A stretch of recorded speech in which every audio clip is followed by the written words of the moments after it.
F out of here. It's Southwest Bias.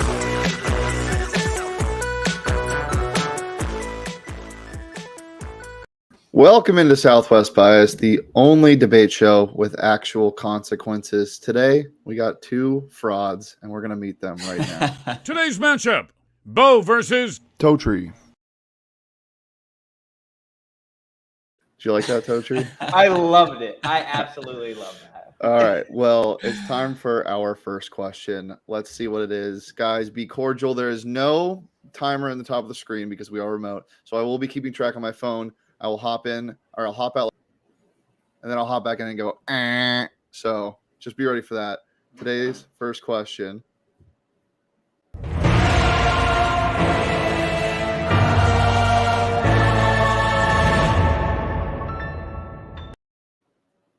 Is a 21-game preseason win streak impressive? Bo, we'll start with you.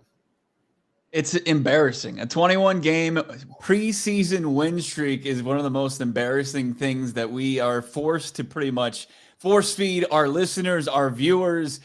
It needs to end. I don't think it's going to end because Cliff Kingsbury is actually a decent head coach where he doesn't believe that the preseason is about wins and losses. It's about evaluation. I mean, John Harbaugh needs to put an end to this thing. It's like grabbing way too many giveaway items at the stadium or at the store and being caught as you exit. It's like, did you really need 7 Jake Lamb bobbleheads? And you're embarrassed. And you should be embarrassed because it's not about the Dubs Anthony Totri. It's about evaluation. This needs to end.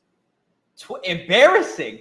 I don't know if 21 games in a row in anything is embarrassing. I think it matters to fans, especially Baltimore Ravens fans. I think it would matter to Cardinals fans if the Cardinals were on a 21-game win streak. I think it's impressive that at the top level of any sport to be able to win 21 straight games, that's over several years.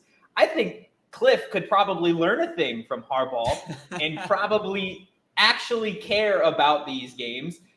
I mean, you argue that, it's not the starters. The starters aren't necessarily playing. They'll get their drive, they'll get their quarter, whatever.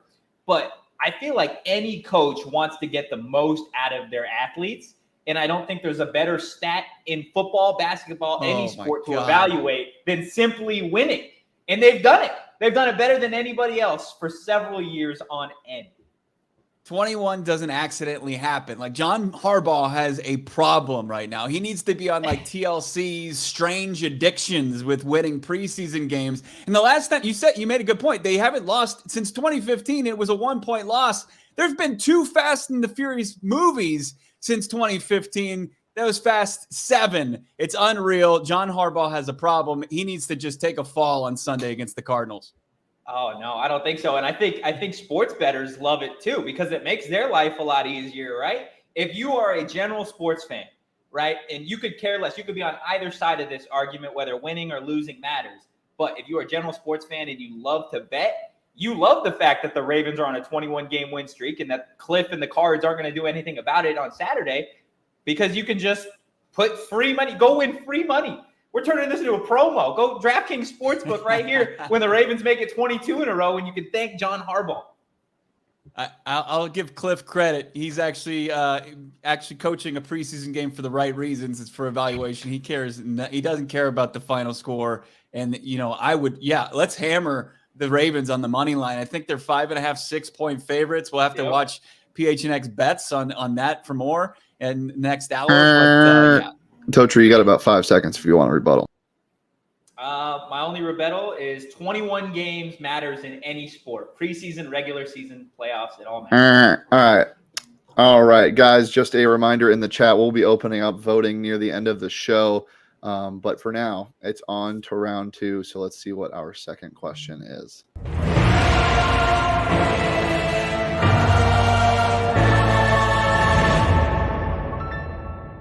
What is more must-see TV Christmas Day? Is it the Suns or is it the Cardinals? Totri, you have the floor first.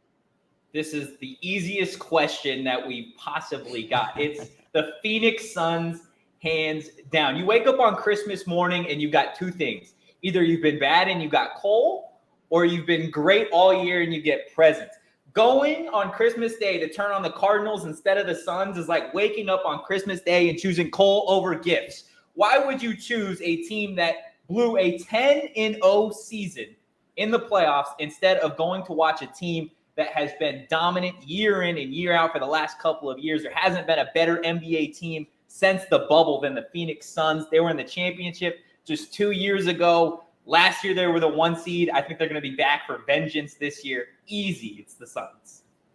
Totri, turn around, grab your Hot Pocket out of the microwave as I deliver some knowledge. There's one correct answer, and you didn't have it. It was the Arizona Cardinals versus the Tampa Bay Buccaneers on Christmas. NFL is king. They've been nice to the NBA, kind of letting them have their day, and that's cute. But it's like getting and diving with great white sharks. Don't mess with them in their territory. Sunday, NFL, that's Christmas. You don't mess with them. And look, this year, it's Tom Brady Claus. He's the one he actually is the one that's going to unseat Santa on his day. Instead of putting out milk and cookies on Christmas Eve, I'm putting out water with electrolytes and avocado for Tom Claus, Totri.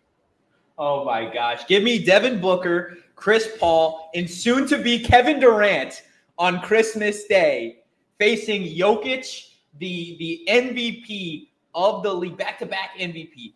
Give me that dogfight that's going to be any day of the week. It's not going to matter when the Cardinals already have 4 losses. They're going to be struggling for a playoff spot at that point. The Phoenix Suns are going to be cruising, and what better way than to watch them send the MVP back to Denver packing than on Christmas Day. Come on. Well, come on. It's easy. Look, it's not easy. It's Kyler. It's Tom Brady. It's must-see TV. I mean, it's the GOAT versus, one of the brightest stars in the NFL. It's going to be 2 of the top teams potentially in the NFC. You want to watch the Suns play a regular season game. I don't even know what to tell you. You're way far off here.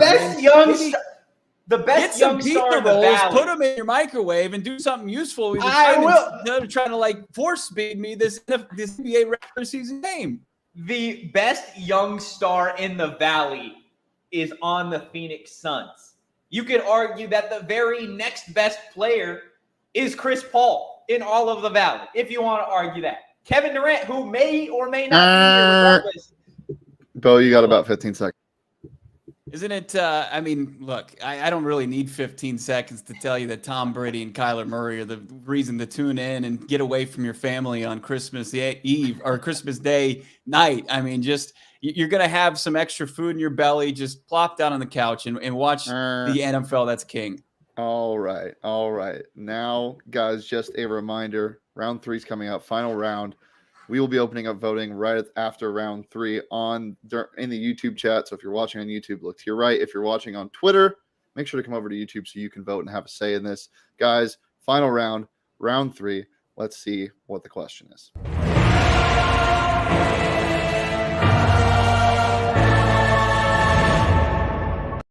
This question is very near and dear to my heart, guys. You better not mess this up. Bo, you're up first. Minute 30 on the clock.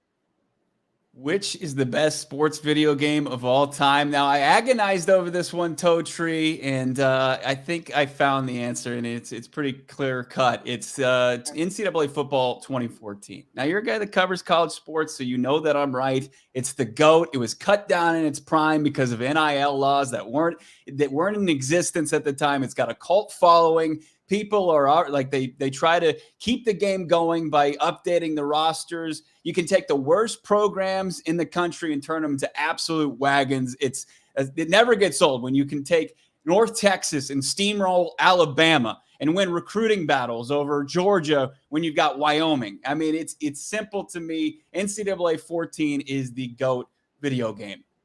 For once, Bo, you finally nailed it. 100% NCAA 2014 is by far the best sports video game out there. It was the last of its kind. We're going to be getting a new one here, hopefully in the next couple of years. But for the reason that I think it is the best sports video game of all time is because very near and dear to my heart are the Arizona State Sun Devils, right? There is no better feeling than loading it up any given morning and just going in, like you mentioned, the recruiting battles. It lets you be the head coach. It lets you be the athletic director. It lets you be the player, right? for those who weren't genetically gifted enough to go out and play college football at a high level, this allows you to step into that role and do something that you love and do it over and over and over again. You're right. I mean, your imagination can run wild on NCAA 2014. If you're Arizona, you could actually play in a Rose Bowl. Isn't that crazy? Like, if you're a Wildcat fan, you can actually see what it feels like to play in a Rose Bowl. And that's the magic and majesty that 2014 brings you. And I cannot wait for them to restart this game. Man, I can't believe we're in living in harmony here and we're celebrating this game. I mean, I took in consideration like MVP 05, Madden. I just feel like Madden hasn't been on top of its game for a long time. Yeah, and that's another thing that I think made NCAA 2014 so great is that it wasn't Madden, that it wasn't the same thing year after year after year. Now, I know this new game is supposed to reportedly have the Madden engine, so we'll see what that looks like. But again, that's what made 2014 so great, is that it was a football game, but it was so unique and different than so many of the others that had already been put out. It's literally stands above all the others. Yeah, it is. I mean, it's like going back in time and just being able to relive that nostalgia in modern times. It's unreal. I feel sick that we've agreed on this, but there's only this is kind of gross. I kind of hate this. Toacher, do you have anything else to say? You got about 10 seconds. When the new game is out, hopefully it's sooner rather than later. You can wake up Christmas morning, you can play that, you can watch the Suns, and then hey, we can drink to the 21 game win streak that is the Baltimore Ravens. All right, guys, I'm going to be opening up the voting in the chat. Make sure, as again, just look to your right. It should be right there. The voting is now up. You guys have about a minute to vote, and today it's still sponsored by Mustache. So, guys, why don't you go ahead and take it away? Yeah, absolutely. While you cast your vote for me, let me tell you about our title sponsor, Shane's Mustache, the preseason Baltimore Ravens of facial hair. That's what it is. This soup strainer nearly got Shane a six-figure signing bonus on the police force. It's that legit. This lip foliage, I mean, it was named the best Southwest mustache by both Mustachio Magazine and Southwest Stash. For more legendary lettuce, of course, follow at Shane Deef on Twitter. You can see that thing in all its glory as we're seeing on this episode of Southwest Bias and future episodes. Shane's Mustache, proud sponsor of Southwest Bias. That's incredible. I don't know if we've got a better ad read out there than one for Shane's Mustache. I think if you could bet on Shane to have the best mustache throughout the year and anyone on planet Earth, I think he would be the favorite. I think he'd have like minus 220 odds on the DraftKings Sportsbook book to win. I'll tell you what, time and again. Shane's Mustache, the day that he shaves it will be a more important day than the Ravens continuing their preseason win streak. That's where it stands. On the 7th day, I rested after Shane shaves his mustache. We'll just leave it at that. All right, it's a shame that our first show together has to be like this, man. We got about 20 more seconds. I still need some people voting. Make sure to get those votes in, guys. I appreciate the kind words. I'm going to close it in about 10 seconds. So get those votes in. Last couple votes. Guys, I'm going to say again, it's not close, and it really stinks. It really does. But for the first time on Southwest Bias, we have a back-to-back winner. Let's go. Congratulations. 82% to 18%. Wow. Just an absolute slaughter. Totri, keep your head up, man. Keep your head up. I appreciate you coming on the show and taking a beating. And it doesn't have to, it's not easy. I see Espo in the comments. I want Espo next. Bring him on next. You're going to get just absolutely beaten down by the true Southwest Bias alpha, Bo Brock. Absolutely. Damn. Follow my guy, Anthony, on Twitter. He deserves it. It was a solid, good effort. Good job. All right. Calling the bots next time, man. Yeah. You definitely needed them this time. 82 to 12 was the final tally, and now you have to face the punishment. Punishment time. What did you guys agree on before the show? What is Totri going to have to do? Totri, you want to tell them what you're going to be doing on the next PHNX Sun Devils podcast? So the next time that we are live, in honor of the Christmas debate, I will be wearing the ugliest Christmas sweater that I can find for that show. And my God, honestly, the worst part about it is going to be that it's probably going to be like 100 degrees on my way to the office, and I'm going to be wearing a Christmas sweater. So not great. Love it. Well, guys, thank you so much for tuning in. We're here every Thursday at 11 on the PHNX Sports YouTube channel. Follow Bo at Bo Brock. Follow Totri at Anthony_Totri. You can follow me at Shane Deef. Follow PHNX_sports across all socials. I'll be back next Thursday to see if Bo can keep the throne. Peace, guys.